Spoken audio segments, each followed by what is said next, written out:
عليكم ورحمة الله وبركاته. هشام عركفون اللي ما أرمو هندي كيسا نو مسلمة في كريستان اللي بقى جراتان ججا. أرى وانتي دان في وروتا وكان صورة كيباتن فوتوشوب دان أجرتني وانت كودلغاني وجولتي نبرجا جسانتي رانتي كوهن دبچو برباده. نام هدو تبويا جولة هدو تبويا جتشو أمالفو suuraa kijibaatti nagartanii waan intaane faa gabbuusanii akka jaaba kanatti zabbatanii ittiin nagartee nama soban jechuudha.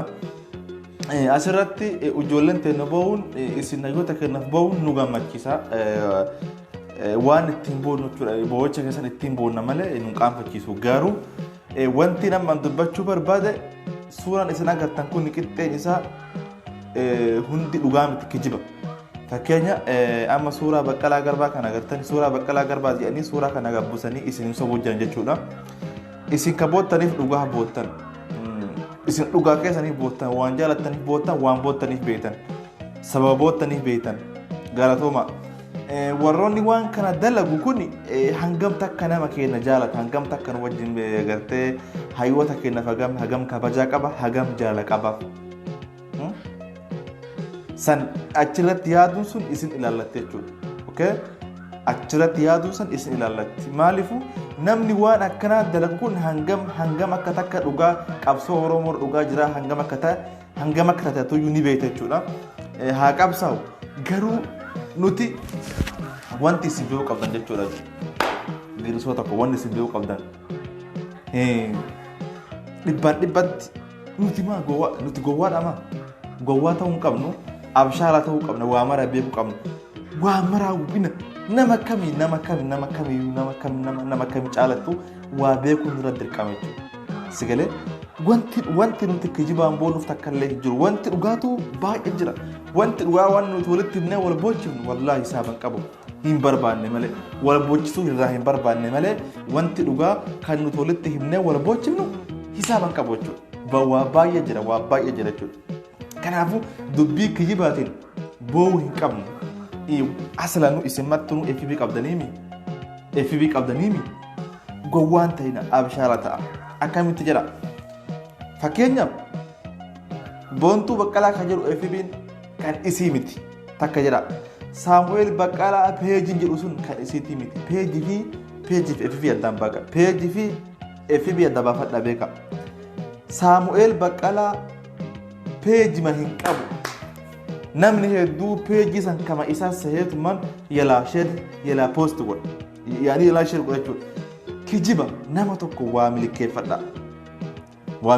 Akka milikeeffatan dhugaadha namni gariin aadii nama wal hordofne kana wal jalaa hin qabaniimi. Yala seenati fakkeenya eenyu faan FB nama guddaa FB nama hedduu hordofu fakkeenya Caffee Raamis Ali falmataa Yeroofa nama kan ni jaalatanii achi yala barbaada fakkeenya Saamu'eel Baqqalaa Boontuu Baqqalaa okay FB kan jaraatii miti FB jaraatii miti fakkeenya amma Dr. Lilli Jamaal jedha kan isii miti adda baafadhaati warroota Facebook kan ni jala qaban jala seenati Facebook isaanii kan adda baafadhaati yeroo biraatti eegaa fuula biraatti eegaa jechuudha. Kaawwan ka kijiba dhiisa hin kijiba fakkeenyaaf peejii baalak manyan wayi usuka isaa miti namni kama isaa isumaa komantii barreessitan isuma garuu isaa miti inni maqaa isaatiin fayyadamu malee warroonni amma maqaa namaatiin fayyadamu kun warra uftaheetu hin jiraanne bara warra eenyummaa isaanii hin beekamne warra maqaa namaa xureessu. Okay?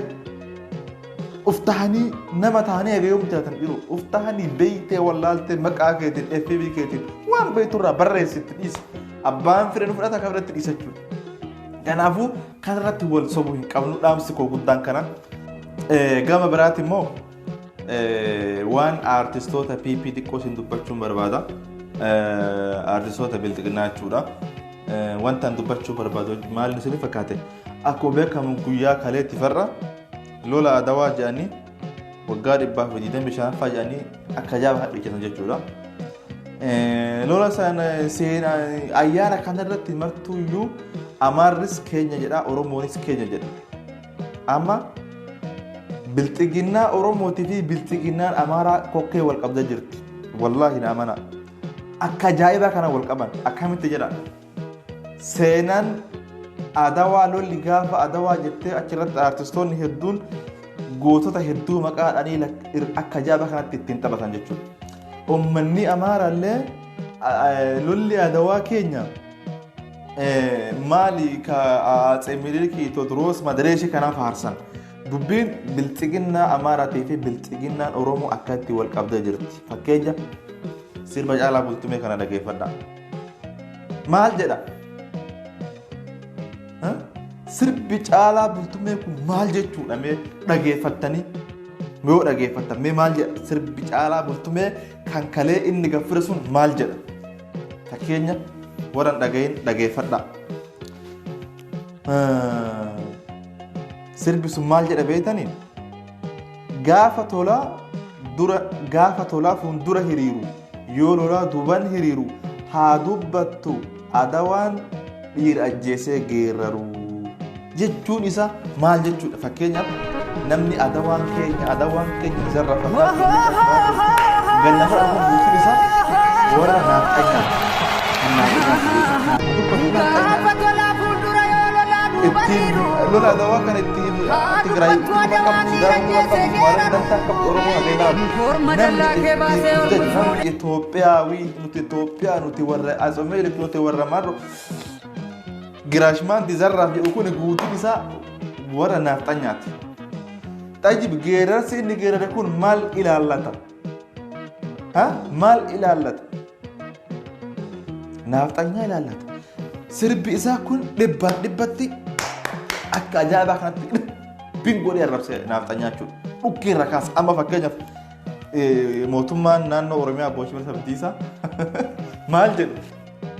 Seenama keenya jedha. Seenama keenya lola adawaa irratti kan qooda guddaa qabatee qooda guddaan galee kan lolu kan ittiin biyya san itti dhaabee ijaare Oromoodhaa jedhe. Garuu seenaa keenya nu yaalaa haa ta'an jedhe. Pirezidaantii naannoo Oromiyaatti beekaa Shimallis Abdiisaati. Jecha kana bilchiginnaa Amaaraatii fi bilchiginnaa Oromoo wal qabdee jirti. Wal qabeensi jedhaa kun wayi sobaa wayi dhugaa Allahu alam rabbitu beeka. Garuu akka ilaalcha amma akka argutti wal qaban gaseelaa tiktookii seenaa, feesbuuka peejii Amaaraa guddaa jala seenaa, yuutuubii kana gasseenaa, yuutuubii kana seenaa. Qajeelootti akka ajaa'ibaa kanatti arrabsaa jiran Shimallisiin fa'aa Caalaa Bultumee fa'aa eksi irra maranii akkatti naafxanyuu irra muratu jechuudha. Kana jechuun maali? Namni tokko qabsaayaa Oromoo tokko maaliin beekta?